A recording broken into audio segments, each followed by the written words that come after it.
Hello दोस्तों, नमस्कार। तो जैसा कि यूजीसी नेट के लिए एक नई अपडेट निकल कर के सामने आई है,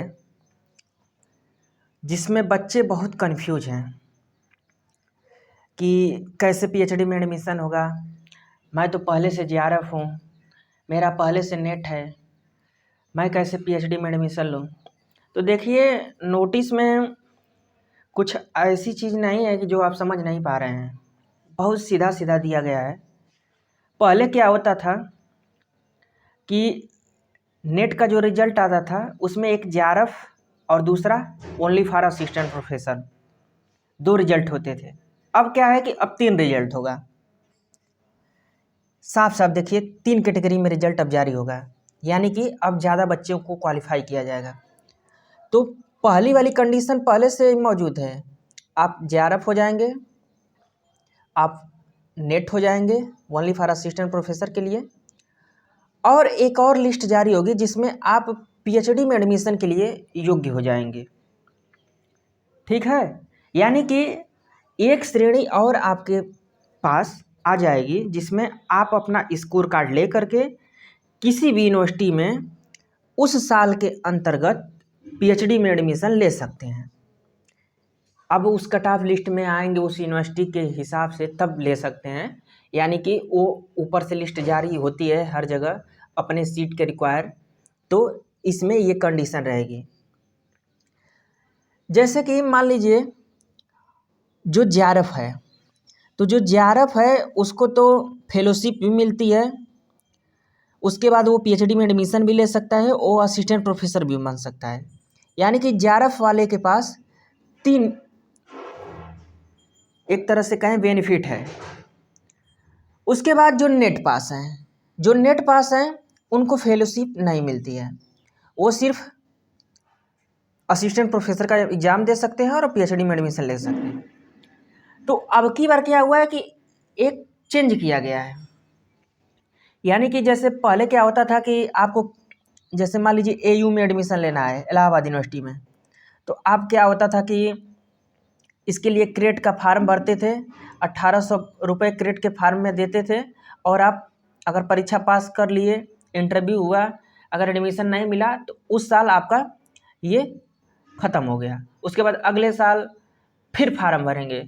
या मान लीजिए आप लखनऊ यूनिवर्सिटी का फार्म भर रहे हैं, 2100 रुपये का फार्म भरे, पेपर दिए, इंटरव्यू हुआ, एडमिशन नहीं हो पाया, फिर वो साल आपका बर्बाद चला गया।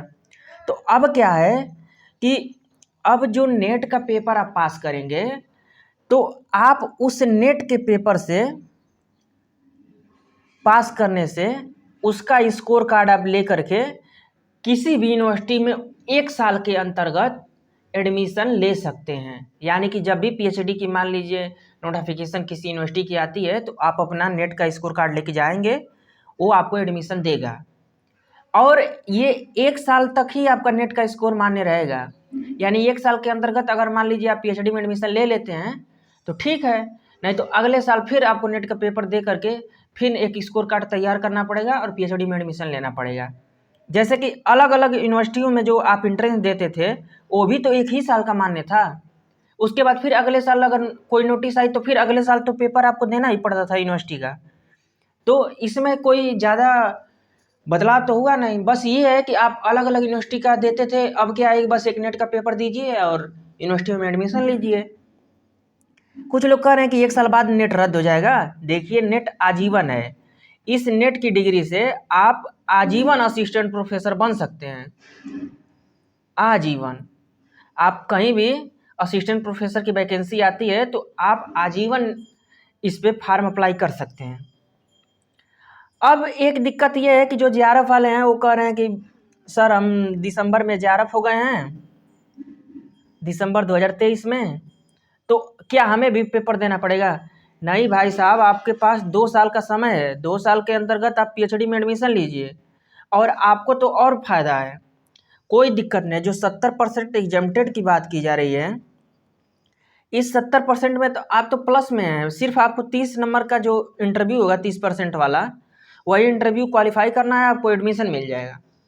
आपके लिए तो कोई दिक्कत नहीं है। दिक्कत तो नेट वालों के लिए है कि मान लीजिए नेट क्वालिफाई हैं, तो किसी का मान लीजिए कि 85 पे नेट हो गया है और कोई 90 पे नेट हुआ है, तो इसको बेनिफिट मिल जाएगा क्योंकि इसका स्कोर 90 है, इनका 85 ही है। तो इस नेट वालों के लिए दिक्कत है और नेट वालों को 1 साल के अंदर ही पीएचडी में एडमिशन लेना पड़ेगा, नहीं तो फिर से एक नेट का पेपर दे करके फिर पीएचडी में एडमिशन लेना पड़ेगा। यानी कि जो नेट की वैधता 1 साल दी जा रही है 1 साल के लिए, ये सिर्फ और सिर्फ आपको पीएचडी में एडमिशन के लिए दी जा रही है। किसी भी ऑल ओवर इंडिया में कहीं भी पीएचडी के लिए अगर नोटिफिकेशन आता है किसी यूनिवर्सिटी का, तो आप ई नेट का स्कोर ले करके उस पीएचडी में एडमिशन के लिए अप्लाई कर सकते हैं। बाकी उस यूनिवर्सिटी के लिए प्रॉपर जैसे मान लीजिए क्रेट होता है, रेट होता है, यूनिवर्सिटियाँ अपना अपना करवाती हैं, फालतू का इतना इतना पैसा लेती हैं, ये सब चीज़ों से आपको मुक्ति मिल जाएगी। आप 600-650 का फार्म भरिए नेट का और साल भर के अंतर्गत कहीं पीएचडी में एडमिशन ले लीजिए नेट क्वालिफाई करके। लेकिन आपके पास जो रेशियो है, अगर नेट क्वालिफाई हैं तो 70% रेशियो आपके बनेंगे नेट के स्कोर से और 30% आपका इंटरव्यू का स्कोर होगा और दोनों जोड़ करके मेरिट बनेगी और आपका फाइनल एडमिशन होगा। इसके बाद जो तीसरी कैटेगरी है, तो मान लीजिए 2% हम लोगों को जेआरएफ दिया जाता था, 4% नेट दिया जाता था और उसके बाद एक आगे और रिजल्ट जारी किया जाएगा, जिस रिजल्ट का स्कोर मान लीजिए अगर आपके कैटेगरी में 85 पर नेट हो रहा है 85 क्वेश्चन पे, तो एक और कैटेगरी जारी की जाएगी 85 से नीचे यानी 80 नंबर तक। एक मोटी मोटा हम अंदाज़ा बता रहे हैं, कुछ भी स्कोर हो सकता है, वो सब समझने के लिए आप लोग समझ लीजिए। तो जो 80 नंबर तक पाया है उसको ये दे दिया जाएगा उसके स्कोर कार्ड पे रिजल्ट के रूप में कि आप ओनली फॉर पीएचडी के लिए एलिजिबल हैं और आप पीएचडी में एडमिशन ले सकते हैं। लेकिन वो आपका स्कोर कार्ड सिर्फ 1 साल तक मान्य रहेगा। यानी कि आपको हर एक यूनिवर्सिटी के जो एग्ज़ाम होता था कि आप जा कर के क्रेट का एग्ज़ाम दीजिए, किसी यूनिवर्सिटी में रेट का एग्ज़ाम दीजिए, इस तरह से आपको एग्ज़ाम नहीं देना पड़ेगा। यही आप जो अपना PhD only for PhD qualify किए हैं वही स्कोर कार्ड लेंगे और उसी स्कोर कार्ड से आप अप्लाई कर देंगे किसी भी यूनिवर्सिटी में एडमिशन के लिए कि हाँ हम सर यहाँ एडमिशन लेना चाहते हैं आपकी यूनिवर्सिटी में, हम अप्लाई कर रहे हैं। अगर आपकी सब स्थिति सही रही, आपका जो नंबर का 70% वेटेज दिया जाएगा, 30 नंबर का इंटरव्यू होगा। अगर आप उस साल के अंतर्गत अगर एडमिशन ले लेते हैं तो आप फायदे में हैं, आपका एडमिशन हो गया। बाकी इसमें और कोई भी रॉकेट साइंस नहीं है जो आप लोग समझ नहीं पा रहे हैं, एकदम सीधा सीधा दिया गया है और सीधा सीधा इसका देखिए पूरा शेड्यूल बना दिया गया है कि जो पीएचडी में एडमिशन है वो तीनों कैटेगरी में पास लोग ले सकते हैं। बाकी जो असिस्टेंट प्रोफेसर का पेपर दे सकते हैं वो सिर्फ 2 कैटेगरी में, जो नेट है और जेआरएफ है। अब बाकी फेलोशिप जो मिलती है वो ओनली फॉर जेआरएफ को मिलेगी।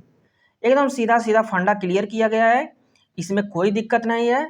आप लोगों को अगर कोई दिक्कत होगी तो कमेंट कर लीजिएगा, हम बताएंगे आपको दिक्कत, आपकी प्रॉब्लम सॉल्व करेंगे।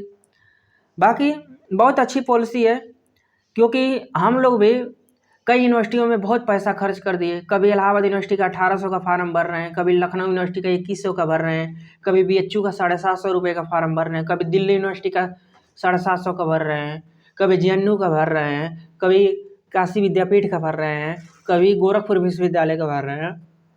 तो इन सब चीज़ों से आपको छुट्टी मिल जाएगी। अब बस जून का नेट का पेपर दीजिए, स्कोर कार्ड एक लीजिए, जो भी आप नेट हो गए या आप बस ओनली फॉर पीएचडी के लिए क्वालिफाई हुए और आप जाइए दनादन एडमिशन लीजिए यूनिवर्सिटियों में। और जो लोगों को लग रहा है कि 1 साल बाद रद्द हो जाएगा तो फिर हम क्या करेंगे, तो ये बताइए कि जैसे 2023 में आप मान लीजिए इलाहाबाद यूनिवर्सिटी का क्रेट का एग्ज़ाम दिए हैं, तो वो भी तो 1 ही साल के लिए मान्य था। फिर तो 2024 का क्रेट आएगा तो फिर तो देबे करेंगे अगर एडमिशन नहीं हुआ है तो क्या दिक्कत है। यहाँ तो 1800 का फार्म भर के आप पेपर दिए और आपका ख़त्म हो गया। यहाँ नेट का पेपर देना है, साल भर में एक बार पेपर दे दीजिए एडमिशन के लिए, 650 का फार्म भरिए और एक स्कोर कार्ड लीजिए पीएचडी के एडमिशन के लिए और ऑल ओवर इंडिया घूमिए, एडमिशन लीजिए। बाकी यहाँ तक देखने के लिए आपका धन्यवाद। हम लोग फिर मिलेंगे नए वीडियो में नए टॉपिक के साथ। नमस्कार।